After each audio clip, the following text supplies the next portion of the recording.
Marketing Your Private Practice is a podcast where you'll learn easy to implement tips and strategies to grow your business without spending all day online.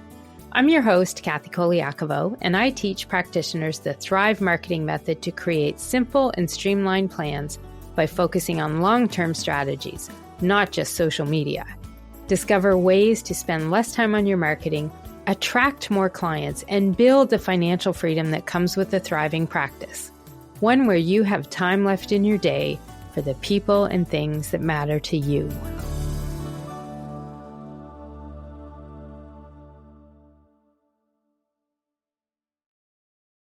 Hey, private practice heroes, it's Kathy Colaiacovo, and thanks for tuning in today because I'm sharing with you one of the most effective marketing lessons I've taught since my early social media boot camps back in 2012.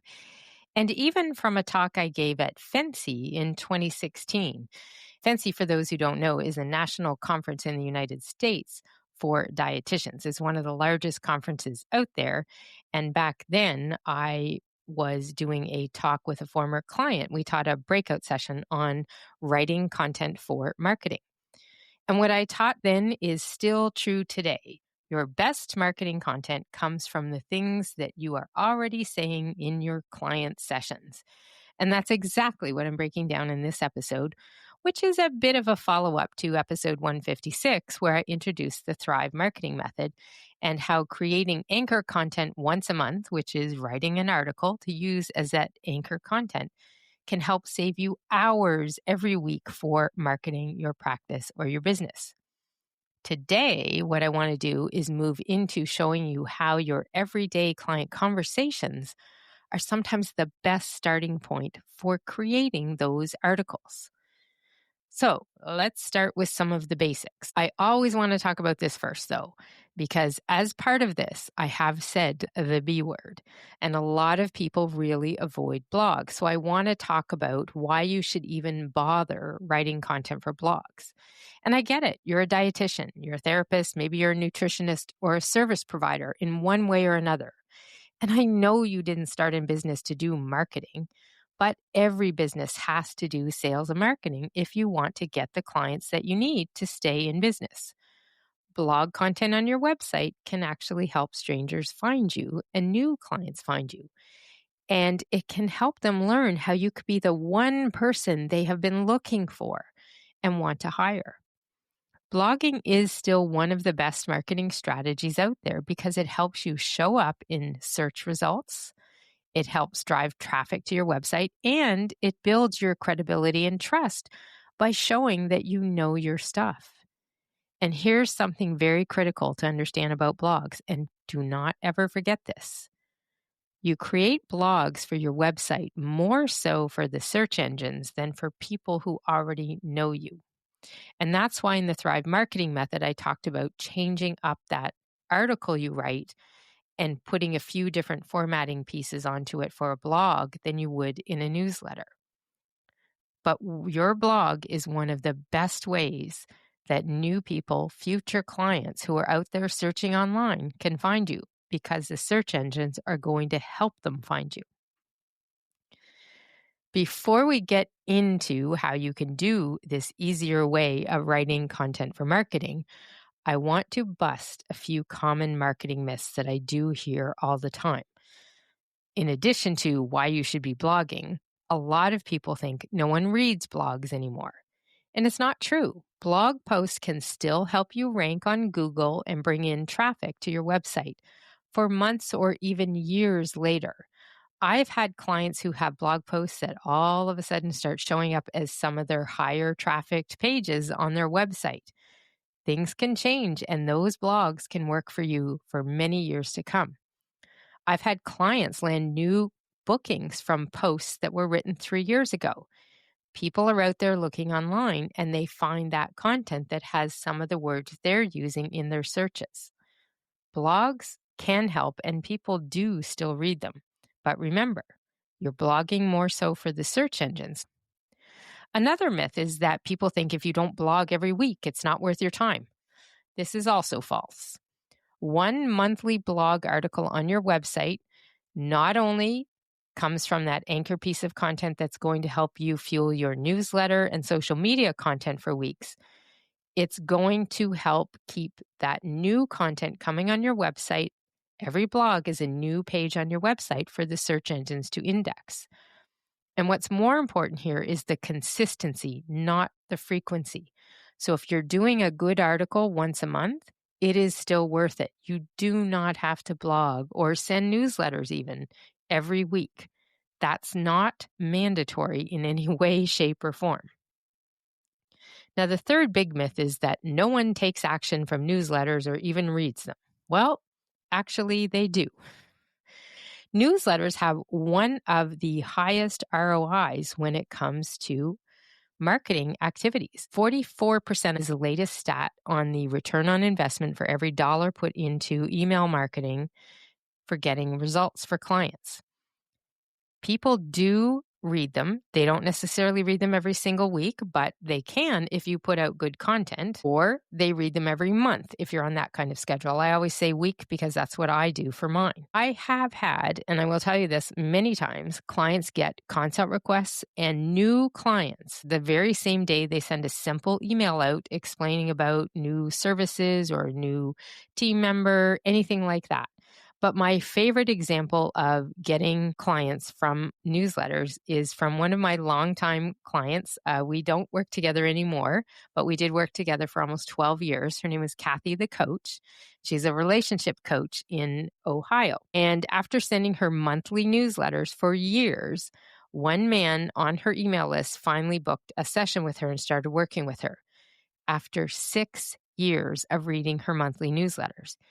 And one of the things he said to her was that he wished he had reached out earlier when he was in his first relationship, because she probably could have helped him. But now he was in a new one and he wanted some extra help making it work. So yes, blogs and newsletters still do work as effective marketing tools, especially when you write content for them that sounds like you and speaks to what your clients are already asking about, educating them on questions they have about working with someone like you. And so that will bring us into the crux of the lesson here today. Where do you start when it comes to writing for marketing? And here is my number one tip about writing for marketing and content creation. You do not need to write articles like you're an expert writer, like you're an expert marketer. And remember, you're not writing a thesis for school either. You simply need to write good content that sounds like you and uses your own words and shares information that your ideal clients would be looking to learn. And it is a lot easier than most people realize. The fact is, you're creating blog-worthy content every single day. You are constantly saying words that would make great articles for newsletters. You just don't realize where those words are and where that content is. They are right there in your conversations with clients. They are in the words that you say when you explain things to your clients, when you answer questions on consults, when you offer tips to people, to clients, maybe even strangers in a grocery store lineup. Not that I have done that myself, but I may have. You're teaching people every day using words that are your own words, and they are the marketing goal that I talk about. That is the content your ideal clients are looking for online.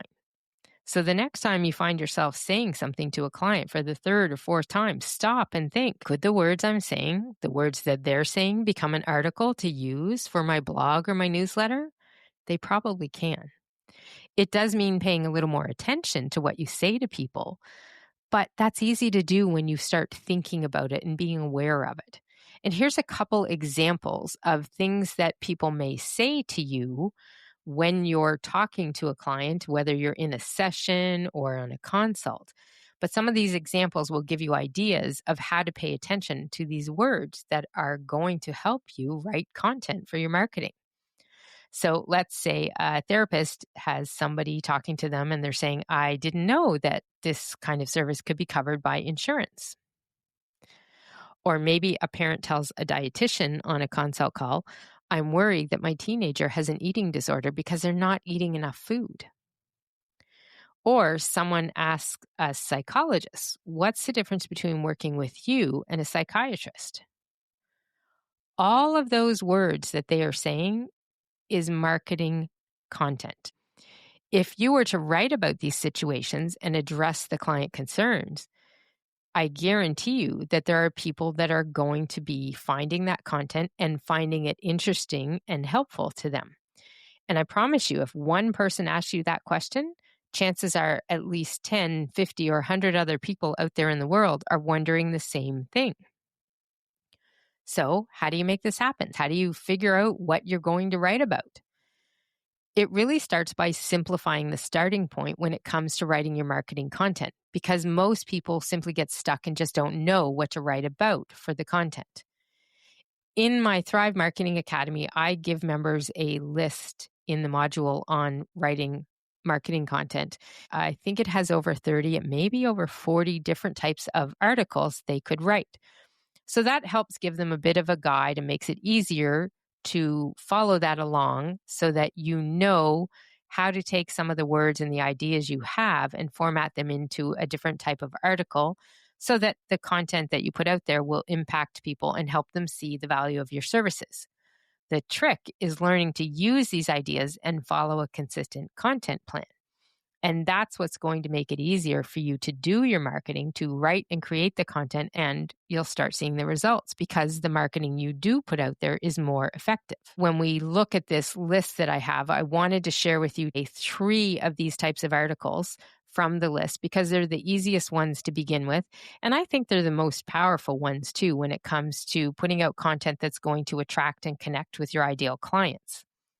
So the first type of article you could write is very simply a how-to type of post. So this is where you teach something, you talk about a problem people have, and you offer a solution with some of your how-to steps.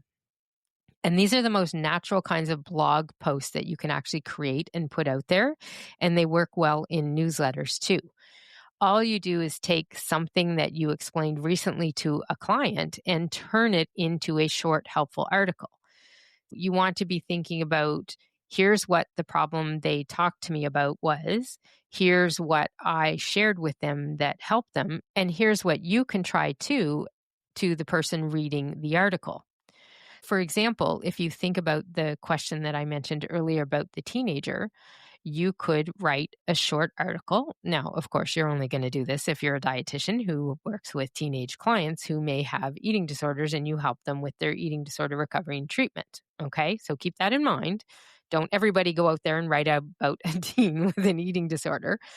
But just think about it. What if you wrote an article titled 3 Steps to Take If You Think Your Teenager Has an Eating Disorder? That's probably a question a lot of parents have out there online. And guess what they do when they go to a search engine looking for help? They're probably going to type in the words, what do I do if I think my teenager has an eating disorder?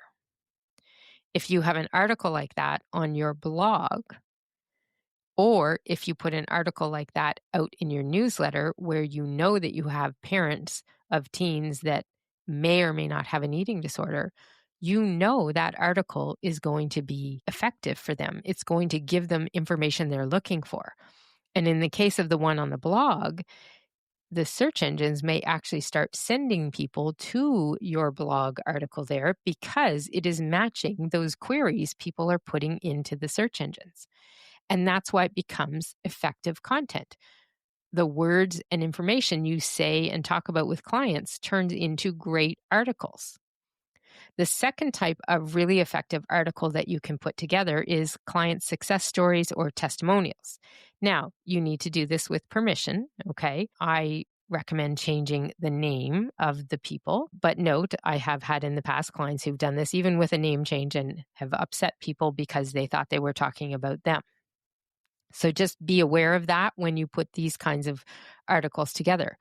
But if you share a story of how a client moved from struggling to succeeding with their problem, whatever it was, that can be incredibly helpful and effective for potential clients to see what's possible if you were to be working with them.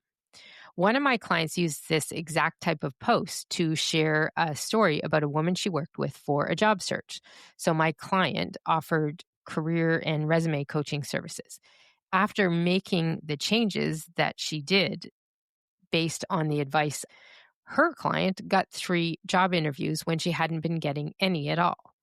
So people reading an article like that on a blog or in a newsletter will see that the help that you can offer can get results and might help them too, because they're most likely reading it because somehow they're connected to you or found you because of that similar problem.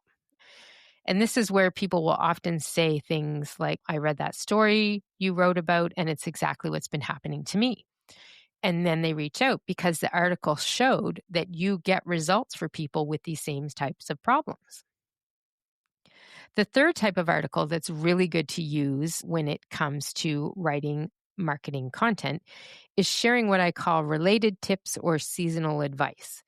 And this can be where you are using content that's going to connect a little bit more with your clients' lives. Things like, what do you do when routines shift in summer? And how do you stay active in your business? Or how do you prep your family for the back to school chaos and make sure that you're prepared to give them nutritional meals for lunchtime in their backpacks? So these are often quick win articles that will position you as someone who gets your clients' problems. And because you're using real life situations and real life examples, they're excellent at sharing that in such a way that it sounds more like a story and people really get connected to it.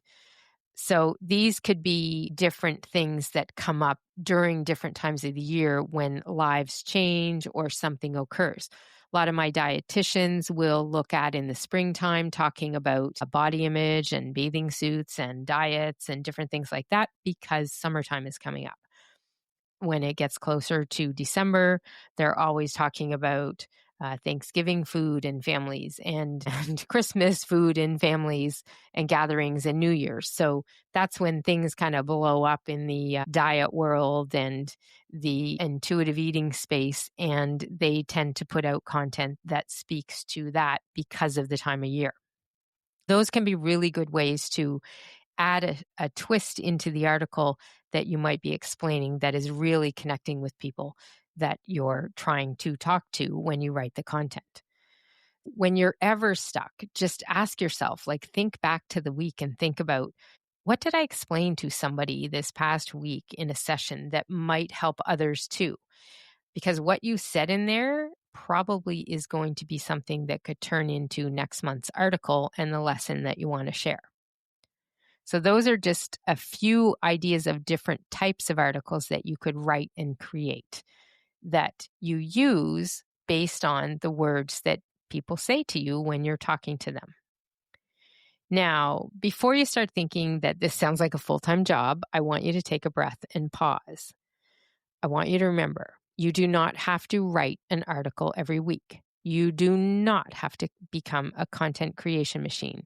And if you are online now all the time and creating content and doing marketing that is going nowhere, please know that is not necessary to be doing that to effectively market your private practice or service business. Consistency and quality will always matter more than quantity and volume. If you can write and create a simple article and send it out via your newsletter or post it as a blog once a month, great. If you can do it twice a month and be consistent at that, awesome. If you are only able to manage to do it once every other month or every quarter, but you're still repurposing what you do to use it as some of your marketing content on social media, it is still a win. Just because your friend or other people you hear about do it weekly, monthly, bi-weekly, whatever, more than you are, don't worry about it. Consistency is what you need. Think about my client, Kathy, the coach. 6 years on a monthly newsletter list, and finally someone reached out. Now, just to be clear, he wasn't the only one that she ever had in all that time, but it was an awesome story, and I always remember it because he pointedly said to her, I wish I had reached out years ago. You remember stuff like that. And in the Thrive Marketing Academy, we talk a lot about creating this anchor content because they're the base articles for blogs, newsletters, and using that content to fuel your entire social media content plan. It's one of the simplest ways to streamline all of your marketing and save time. You create less content, but you use it more effectively. And getting into creating the articles, if you're using content from those client conversations, it's just going to help that process along even more. And remember, you don't need more content. You need content that sounds like you and speaks to your ideal clients. That's what works best when it comes to marketing and practice. To recap all of these lessons from today and give you your weekly action step that I like to offer to you, here's where I want you to start. First off, I want you to remember blogging does still work to bring you traffic, visibility, and even new leads and clients. And newsletters are one of the best ways to nurture the people that already know you and convert them into clients as well. And you can do both with the one same article. To get the ideas and the content for those articles, follow these 5 steps and you'll find yourself coming up with more ideas that are easier for you to put into written content that you can use for the marketing that you need. So number 1, you start by paying attention to the words you're saying, the phrases you're saying, and the questions people are asking you every day. You want to listen for those repeated questions and answers. Because if you've answered something, the same question 3 times this week, that is probably a topic for your future clients and one they're wondering about as well. As you put all of this content together, I want you to remember my big rule. Write like you speak and create content that is simple and real. Don't worry about making it sound extra professional and like a thesis you would have to turn into a professor to get graded on. That's not what you need here. Number 4 is you want to stick to one point, one main lesson. Teach one main thing. So focus your tips or tell your story all around that one main lesson. As an example for today, I'm trying to give you ways to use and understand how to use client conversations to create your marketing content. That's my one point today. Publish your content consistently and then repurpose it. So you really should set a consistent plan, set a schedule for yourself. And I shared more about this in episode 156 about the Thrive Marketing Method. That whole method is set up to help you save time, create less content, and do it more consistently. That one article you create can become a newsletter, your blog post, and even some social media posts. Sometimes it's enough content for over a month for some business owners. It depends on what your consistent schedule is.